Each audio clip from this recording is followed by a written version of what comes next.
Yippee-ki-yay, motherfucker. Eh ben non seulement t'es vulgaire, mais t'es ordinaire en plus. Dick Laurent is dead.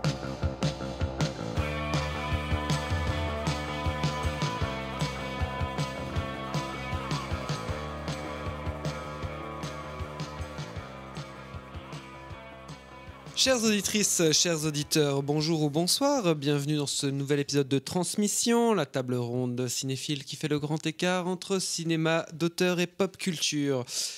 Le film de Bong Joon-ho, Parasite, est enfin sorti sur les écrans belges. On s'est dit qu'on allait faire une émission spéciale sur un film que certains d'entre nous portent dans leur cœur et qui s'appelle La Servante, un film de Kim Ki-young, un film coréen, sud-coréen de 1960, qui fut une grande source d'inspiration pour Bong Joon-ho et aussi pas mal d'autres cinéastes coréens de sa génération.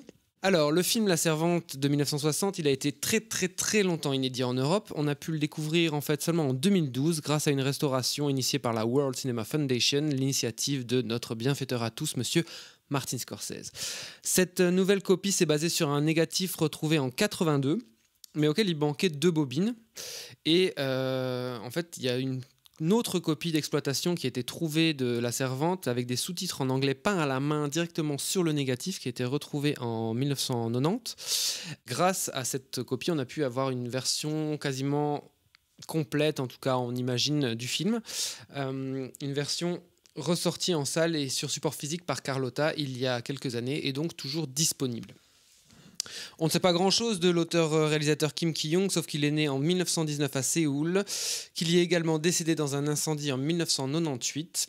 Il a d'abord été dentiste avant de commencer sa carrière artistique en participant à des projets théâtraux, puis finalement de se lancer en cinéma avec son épouse Kim Yoo-bong, qui sera sa productrice pendant toute sa carrière. La Servante est son 9e film et il réalisera 3 autres versions de ce même scénario, La Femme de Feu en 71, La Femme Insecte en 72 et La Femme de Feu 82 en 82.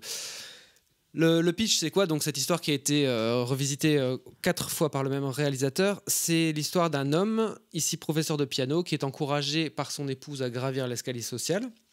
Et donc le faible patriarche décide de recourir au service d'une jeune et jolie servante. Celle-ci, poussée par des motifs opaques, avides ou sincères, on ne sait pas, on va en parler, va séduire son employeur et précipiter la chute d'une cellule familiale déjà pourrie par le mensonge et le matérialisme. Ce qu'on peut dire directement, peut-être qu'on peut parler du fait que le film est enserré entre un préambule et un épilogue assez contradictoire avec le discours du film, il me semble, en tout cas à mon sens. Qui peut paraître un peu risible, hein, même en tout cas l'épilogue. Mais je pense volontairement, pour le coup. Oui, volontairement. En tant que spectateur, quand tu découvres le film, cet épilogue t'apparaît vraiment comme dans la fin de Body Snatcher de Don Siegel. Tu sens vraiment un ajout des producteurs, mais vu que tout ce que tu as traversé pendant le film, ça n'en met qu'en exergue la radicalité du discours que tu as eu auparavant. On peut peut-être vite fait reparler du contexte politique dans lequel a été fait le film. De 53, c'est la fin de la guerre de Corée, jusqu'en 61, c'est la prise de pouvoir par un coup d'état militaire du dictateur Park Chung-hee. Le climat politique en Corée est vachement instable. Le pays essaye de passer à la démocratie, mais c'est des essais, c'est un peu comme le Brexit, ils y arrivent un peu jamais. Et du coup, la corruption gangrène le pays. Et donc du coup, quand le dictateur militaire arrive au pouvoir, il dit c'est le régime corrompu, il y a une chute des valeurs en Corée, etc. Et donc il impose une logique super protectionniste, des conditions de travail très dures, notamment les travailleurs sont interdits de se regrouper en syndicats. Et surtout, il prône un retour à la sobriété et aux valeurs de la famille et de la tradition. La Servante, c'est donc un film qui est juste pré-dictature, qui est très ambivalent sur les valeurs qu'il véhicule, notamment la volonté d'ascension sociale, la notion de famille. Et il est encadré d'un prologue, d'un épilogue qui donne une lecture du film extrêmement en accord avec la politique de Park Chung-hee, soit l'exaltation de la valeur famille et l'encouragement à conserver une certaine modestie financière.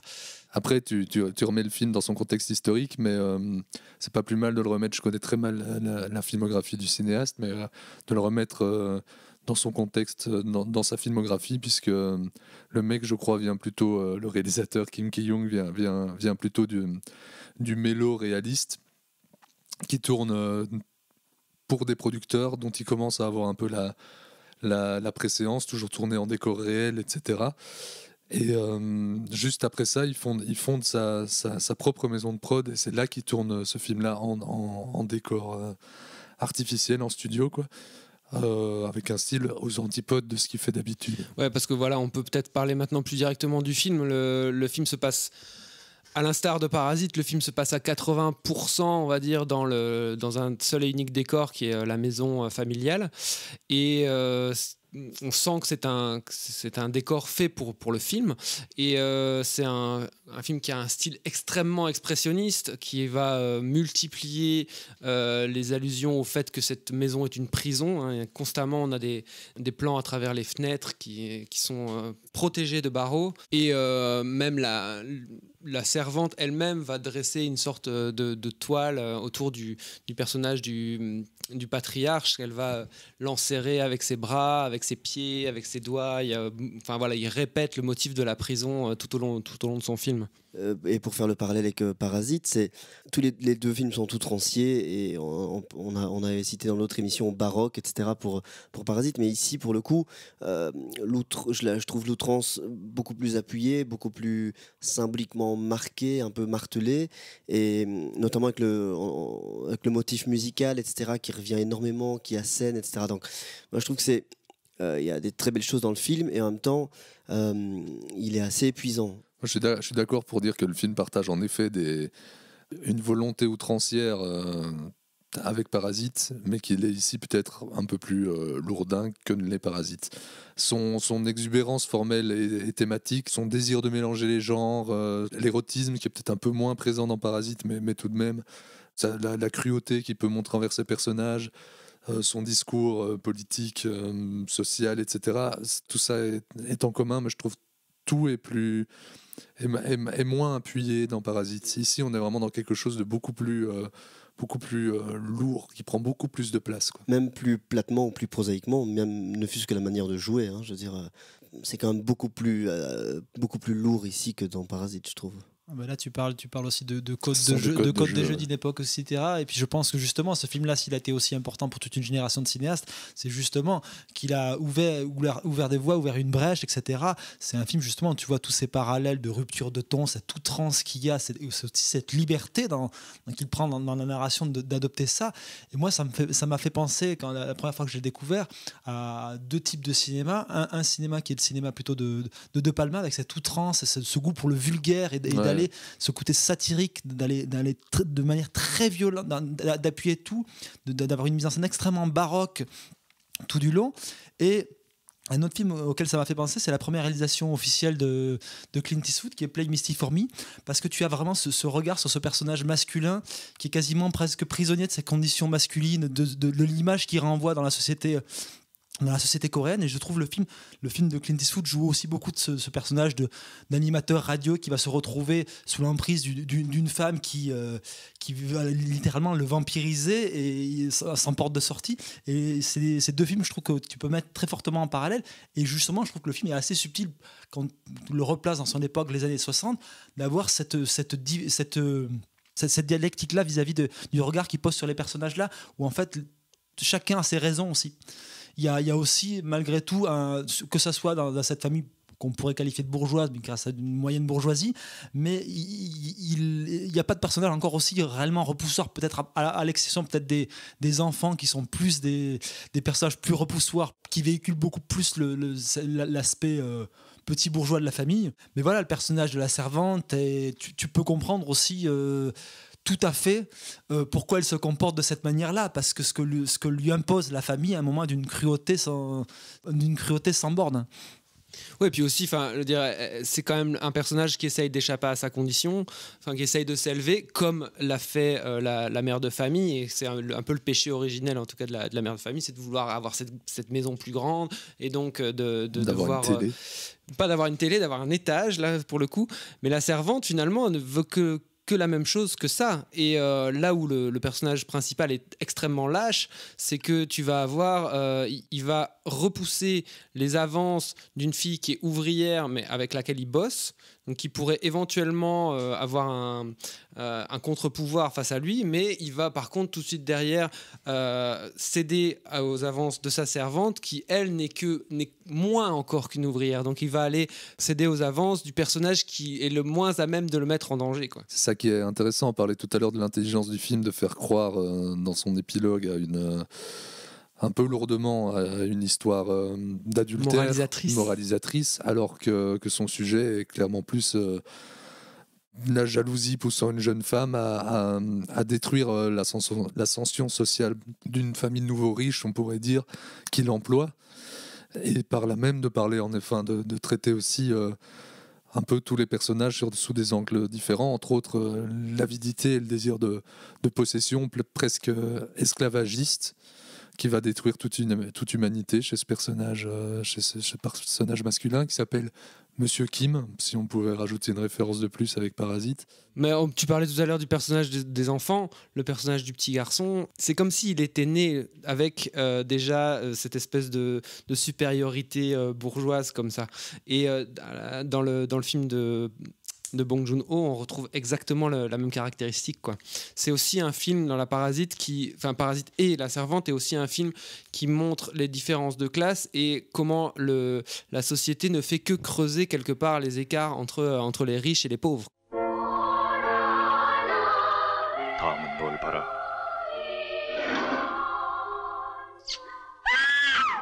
나도 오늘 밤 선생님과 아주머니가 한 자리에 생각하면 죽고 싶어요.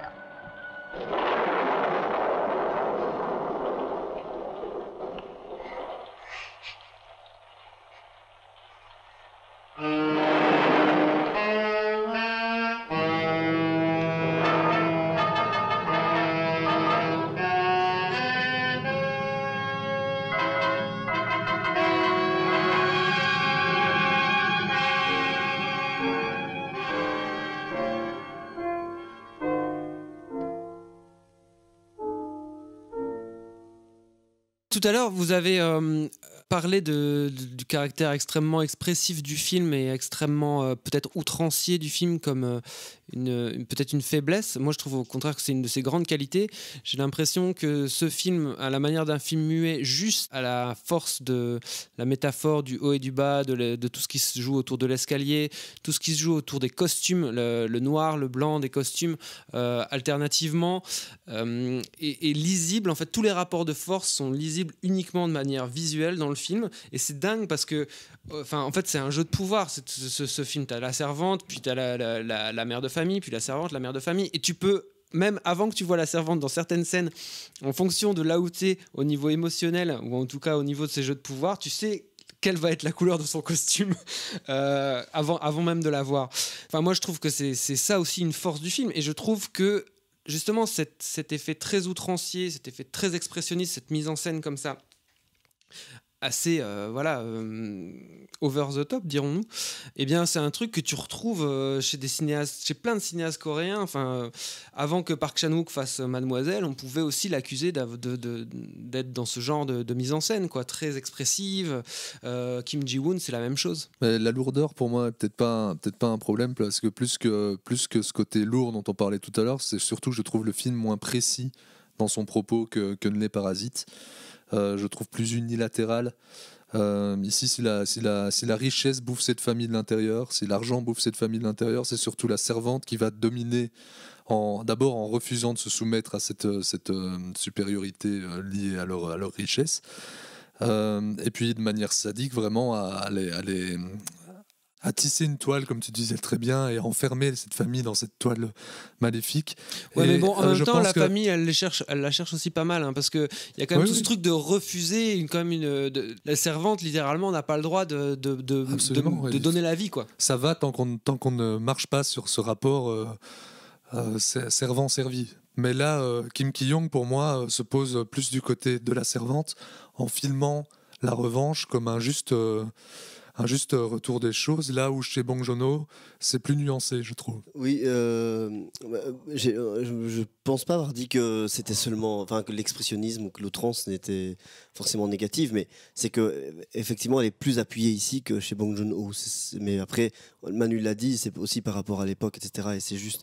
Mais moi, c'est marrant parce que tu citais De Palma, dans le côté du mal qui vient s'insérer dans un huis clos qui ronge, je pensais justement au début de Polanski où à la différence qu'ici le mal il est très clair parce qu'il est humain et justement c'est là que le diable est le plus dangereux, c'est quand il est joli ou qu'il a les plus beaux apparats.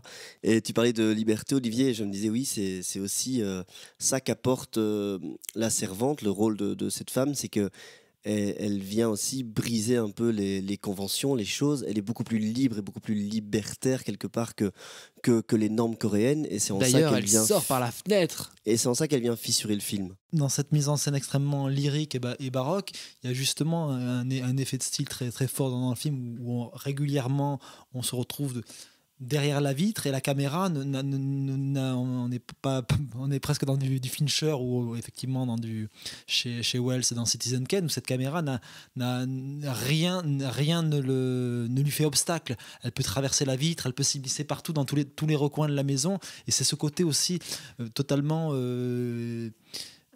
c'est de cette manière-là dont le cinéaste déconstruit tout ce qui est tangible dans la maison. Parce que le roi est nu à ce moment-là, quoi. Mais oui, mais c'est la caméra, mais aussi la servante elle-même, dans le sens où elle apparaît dans des reflets, dans des bouts de plan, vraiment comme des... Là, ce que je veux dire, c'est que le corps de la servante dans le plan est quasi aussi libre que la caméra. Et la caméra, pour continuer, est vraiment, moi j'avais noté, constamment intrusive. Et effectivement, elle part de dehors, souvent pour rentrer à l'intérieur. Et on est toujours mis dans une position de voyeur, comme si on n'avait pas à être là, quand on regardait par le trou d'une serrure, limite. Il y a toujours quelque chose qui avance. Et ce qui m'a frappé aussi, c'est le rôle parce que vous parliez des fenêtres, mais il y a la porte qui est très centrale, où souvent la famille se barricade, se protège. C'est aussi ce qui fait une distinction nette entre eux et la servante, entre les pauvres et les riches, etc. Et c'est vraiment le rôle de cette porte. Et dès que la servante franchit cette porte, elle transgresse un peu les limites. C'est des mouvements de caméra qui sont en général assez rapides en plus, avec parfois des angles impossibles, etc. On a presque l'impression que chaque plan semble vouloir écraser ou même percuter les personnages. Il y a un côté presque assez brusquant. Il y a à ce un niveau-là. aspect très coup de poing, hein. T'as l'impression de te prendre un percute à chaque plan, hein. Il y a un côté extrêmement, mais ce qui joue dans le dynamisme très fort du film. D'ailleurs, toutes les scènes qui sont pas dans la maison, les moments où la jeune fille qui prend les leçons de piano marche dans la rue, ça va très très vite avec des travelling avant comme ça. Tout ce qui se passe aussi autour de l'enterrement de la première jeune fille, c'est raconté de manière extrêmement rapide. C'est comme si, moi en tout cas, l'impression que ça me donne, c'est j'ai l'impression qu'il y a des photogrammes qui manquent et qui n'ont pas été C'est sauvés. extrêmement rapide. L'enterrement, c'est deux plans, le train qui avance, la terre qui tombe et c'est parti, quoi. Et justement, dans l'enterrement, il y a quelque chose qui peut-être lie le film de Bong Joon-ho et la servante. C'est justement dans cet aspect de fable, de conte, et dans la manière dont il utilise justement des artifices du cinéma et tous les éléments en fait qui vont être la pluie, les éclairs, etc., qui vont ponctuer énormément le film de la servante, puisqu'on va régulièrement avoir cette maison qu'on va quasiment connaître que sous l'eau. Et la manière dont Bong Joon-ho utilise ces mêmes éléments pour appuyer cette dimension un petit peu atemporelle de son récit. De toute façon, dans les deux films, le point de non-retour, il y a un orage avec, dans le film de la servante, littéralement un arbre devant la maison qui se fait fissurer par la foudre. Et toute la scène dans Parasite où les pauvres vont être chassés quelque part de la maison des riches, c'est aussi autour d'un orage, quoi. Mais c'est drôle parce que là où dans Parasite c'est vraiment un orage et un événement catastrophique, ici je trouve que la pluie elle confère aussi au film une sorte de sensualité parfois dans le rôle qu'a la servante. Enfin, voilà, c'est aussi lorsqu'il y a la transgression et donc l'adultère, c'est sous la pluie, c'est la servante regarde la pluie tomber, il y a ces inserts de mains sur la poitrine, de pieds sur les pieds, etc., qui sont assez jolis. J'ai l'impression que ça appuie la sensualité du film. Le côté thriller érotique du film fonctionne à plein régime, hein. Je veux dire, en termes de mise en scène, il y a cet aspect-là, et pour le coup, je trouve n'a pas du tout vieilli.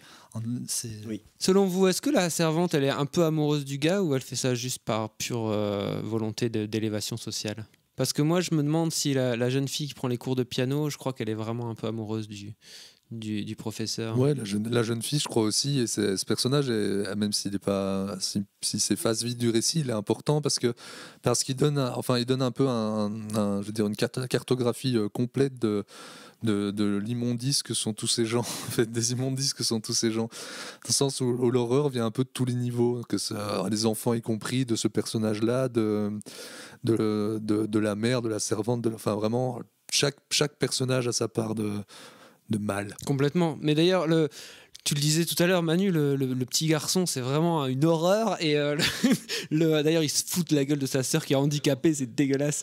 Et d'ailleurs, quand ça va nous permettre de nouveau cette mise en scène complètement incroyablement expressive qui fait que quand le gosse va mourir, ça va être traité comme un non-événement, quoi. Enfin, je veux dire, on s'en fout et 2 secondes après, la scène est complètement dingue, quoi. Le gamin meurt et la fille voit que son père est obligé d'aller coucher avec la servante qui vient de tuer son gosse. C'est assez incroyable. C'est cruel. Bah, tu parles juste une petite parenthèse. Je trouve ça c'est assez marquant. Tu parles du handicap de la fille. Ses parents disent quand même à un moment, je l'ai noté, que c'est par manque de volonté. Oui, tout à fait. Ils sont horribles assis avec ça. Ils sont atroces. Dans ça, je trouve que tu retrouves un aspect burlesque que tu peux avoir chez Bong Joon-ho, de jamais trop savoir sur quel registre tu dois te situer, parce qu'à un moment tu peux être limite dans quelque chose de drôle, c'est tellement outrancier, et à la fois c'est d'une noirceur absolue. Et donc ce point de bascule, tu sais jamais réellement sur quel pied danser, et c'est quelque chose que tu retrouves beaucoup dans la filmographie de Bong Joon-ho. Ouais, et puis aussi autre chose qu'on retrouve très clairement, qui est très clairement commun aux 2 films, c'est encore une fois son rapport aux espaces posés les uns sur les autres et à l'escalier central dans les 2 maisons qui sont vraiment presque... Dans Parasite, le motif de l'escalier est décuplé, quoi. Mais là, tu as vraiment cet escalier central autour duquel tous les rapports passe, vont... en fait, soit tous tu les chutes, rapports. soit tu le montes. C'est ça, c'est exactement ça. Et ça va jusqu'à l'homme qui habite les beaux appartements en bas, alors que les 2 femmes cherchent toujours à gravir les escaliers, à se battre durant ça. Et comme tu dis, c'est où on grimpe, où on dégringole. Julien ? Oui, je voudrais juste revenir sur la figure totale du mal qu'elle symbolise, dans le sens où il y a tout un jeu avec le rat, où la famille a peur des rats dans les placards, la femme a peur des rats, etc. Et puis, une fois que la servante arrive, elle tue le rat en 2 secondes.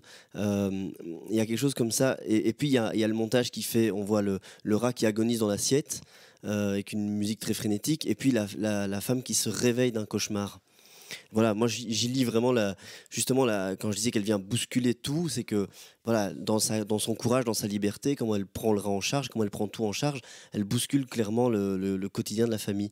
C'est vraiment le cauchemar de la femme au foyer, en fait, qui est bousculé par la sauvageonne qui arrive. Tu dis c'est un personnage complètement négatif. Moi, je suis pas d'accord avec ça. Non, pas négatif, mais c'est quand même une incarnation du mal quelque part. Non, justement, du mal parce dans sa sexualité. Ça pourrait être ça, juste l'élément étranger qui vient parasiter la famille, mais en lui créant ce background et entre guillemets cette histoire avec le mari et le fait qu'on l'oblige d'avorter, désolé du spoil, ça crée tout d'un coup un point de bascule très fort au sein du récit qui fait qu'elle n'est pas juste cet élément parasite. Tout d'un coup, on lui impose quelque chose au sein du récit, et c'est parce qu'on lui impose ça que tout d'un coup il n'y aura plus de point de retour pour tous les personnages. Moi je dis quel est le mal par rapport au fait qu'elle donne un tremblement de terre à cette maison, mais elle n'est pas mais elle est là aussi monstrueuse. pour révéler la lâcheté de tous les autres. Et pour moi, cette idée d'avortement, c'est ce que reprend Bong Joon-ho dans l'idée de l'odeur.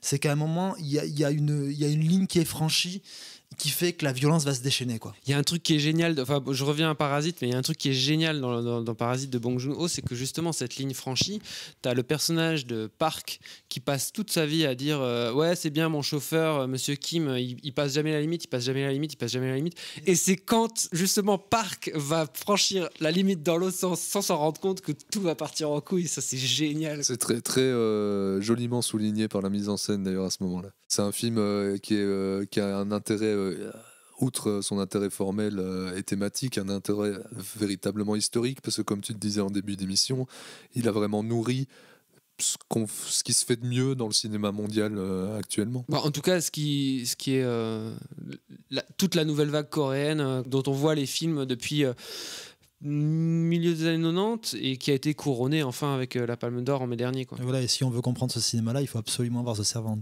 La Servante. La Moi aussi, Servante. The Servant, c'est un autre film dont on parlera peut-être une autre fois. Merci beaucoup de nous avoir écoutés. On vous encourage très fortement à aller voir Parasite et à vous procurer le film La Servante de Kim Ki-young. Merci messieurs, merci Lucien, merci Julien, merci Manu d'avoir été là. Merci à vous. Merci à tout le monde. Merci. Au revoir.